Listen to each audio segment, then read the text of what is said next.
Hi, I wanted to come on and talk about something that I'm really into and something that I never learned about when I grew up Catholic, and that is the rapture. And I was just talking to a lady at work who is Catholic, and she said she heard of the rapture, but she doesn't know what it is. A lot of people will say that the rapture is a doctrine that is created in the 1800s. Okay? The rapture was taught way before the 1800s, and then it was suppressed or forgotten, and then it was reintroduced in the 1800s. Okay, it was taught, it's in the Bible. It was taught by the apostles. Okay, and then other people will say, well, the word rapture isn't in the Bible. And this goes back to the translations. Unless you're going to read these texts in other languages, then it needs to be translated. So the word that's used is the snatching away. That is taken from the word raptoro, which is taken from the word harpazo. Okay? So it is in the Bible. It's not a new doctrine. It means the snatching away. I talked about this before. When countries are at war, when one country is going to bomb another country, they will pull out their UN members, or if the country's in danger, they'll pull out their UN members if they know something bad's going to happen. And this whole world, everything that's happening is the battle of good and evil. Okay? And before anything bad happens, before God pours out his wrath, he is going to call up his people and take them out. It says that we are not appointed unto wrath. Okay? So there's different beliefs about the timing of the rapture. Some people believe that the timing of the rapture is before the tribulation. That's what I believe. The tribulation, this goes back to the book of Daniel. It was prophesied the Jews really pissed off God, so God was going to punish the Jews, okay, for 490 years. Okay, 70 weeks of 7. Each week is 7 years. All right, so the Jews were punished for a certain amount of time, but the final week, there was a stop. It stopped, and we're still waiting for this final week to be fulfilled. Why did the time stop? Because it was a different time now. You know, it was the time of the Gentiles, the time of Christianity. They call it the time of the Gentiles. Okay? So, basically, we're waiting for the final week of this prophecy, which is good. Most people believe it's 7 years. Okay? And during the 7 years, it's the tribulation. It says there's not such a bad time ever was in history or ever will be again. And that's when you're going to see the rise of the Antichrist, the mark of the beast, the death of the Christians and believers. You're going to see 2 witnesses prophesying.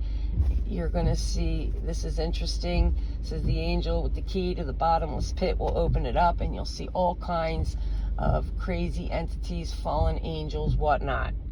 All right, and this is a side note.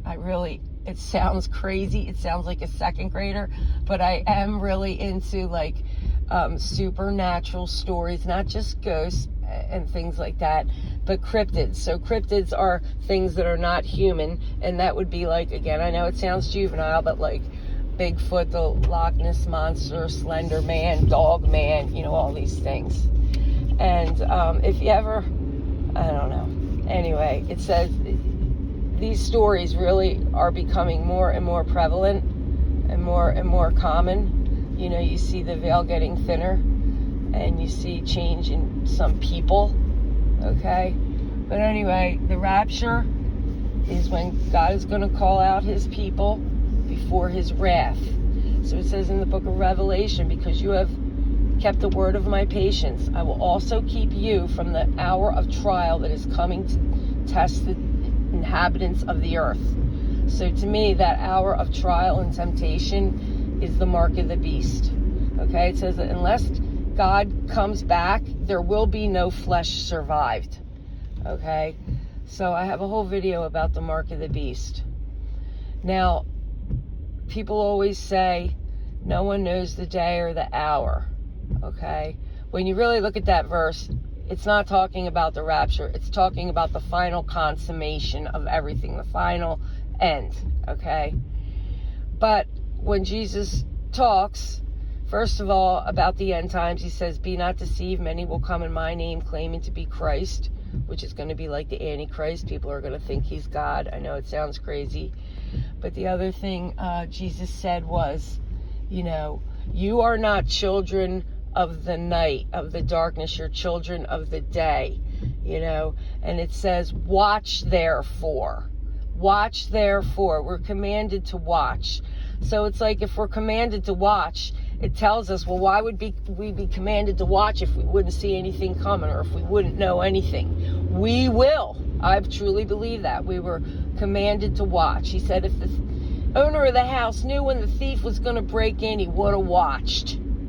Okay, so why is Jesus compared to a thief here? Because he's going to steal away loved ones. He's going to steal away the Christian souls from Satan. Okay, so we're commanded to watch. And Jesus got mad at the Jews the first time he came because he said they should have known the hour of their visitation. He said you could tell the times and the seasons, but you don't know when your visitation is. Okay, there were other people that were raptured in the Bible. Enoch was raptured and Elijah was raptured. Right before Elijah was raptured, the wise men, it says the wise men knew when he was going to be raptured. And they even came up to his servant and said, oh, do you know that he's going to go? And he was like, don't remind me. Yeah, I know. Like he didn't want his buddy to go. All right. So it says, watch therefore. We have to watch. And I think we will, it says we will know the times in the season even when he is at the door. All right. So there's certain things that are called high watch times. A lot of people believe that the rapture is an appointed time. It's not just a random date when God gets pissed or decides he's going to do something. No, it's all planned. It's all foreseen. It's already prophesied. It's an appointment. And God's name for appointments are Moedims. And the Moedims are the feasts that he gave. Okay? One of the feasts is called Rosh Hashanah. The Christians call it the Feast of Trumpets. It's the day of blowing trumpets. Okay, God says we'll be called up at the last trump. All right, not the trump in Revelation, whatever. I'm not going to get into that.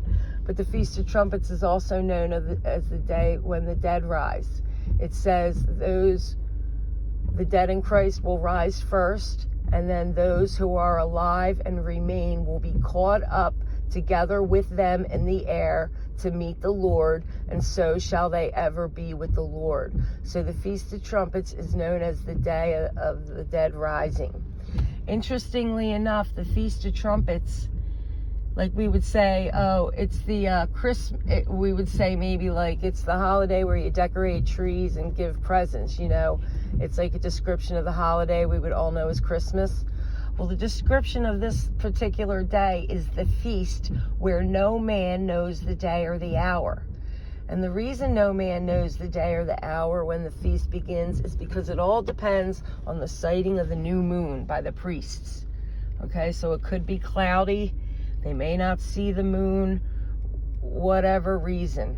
Okay, so it takes 2 witnesses to see this moon.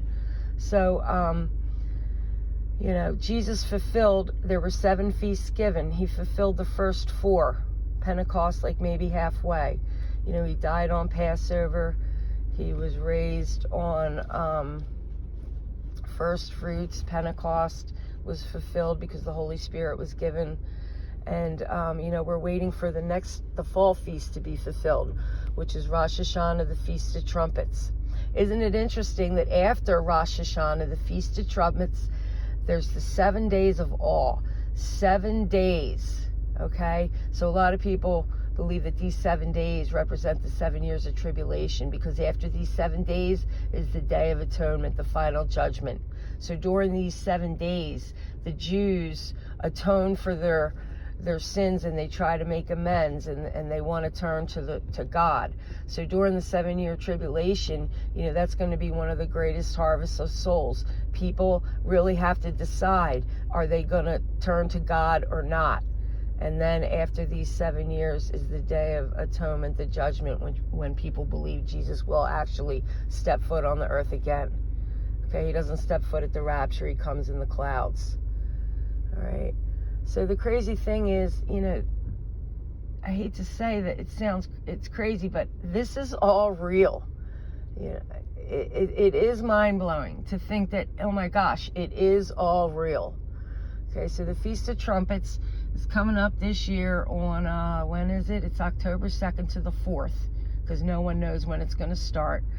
Now, this is, side note, a lot of people have rapture dreams about 2 moons. For some reason, nobody ever knew what it meant. I mean, there's like thousands of videos on YouTube about people having rapture dreams with 2 moons. You could Google it.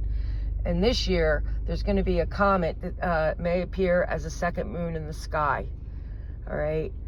So, another interesting note, we're given a timeline. We're given a timeline, and there are people that calculate this and calculate it and use this timeline, this, that, the other. There's people out there that, it says it's written in the stars, that look at the stars, that calculate the signs and the movement, and, there's other signs on the earth, which will be, distress of nations, earthquakes in diverse places, so there are so many ways that you can watch. We were commanded to watch. And, it's really important. The Feast of Trumpets, Rosh Hashanah, is coming up. When is it? October 2nd through the 4th. And if you've never heard of the Feast of Trumpets, please Google it. All right? And the rapture to me is like winning the lottery times 1,000,000.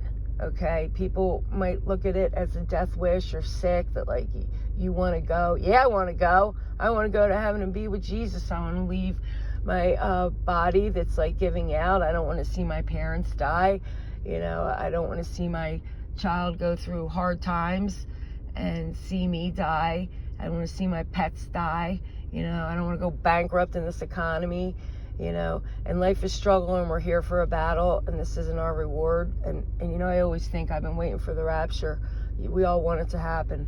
But I think about my son. If my son wasn't ready, I would wait forever. So, if we do have to wait, that's fine. And it's all in the Lord's hands. Okay? So, I would just suggest, if you're a believer or not, especially if you're not a believer, it says the Spirit of the Lord is in us, with us, and upon us. He hears you. That's the beauty of this. You get to talk to the God, and He hears you.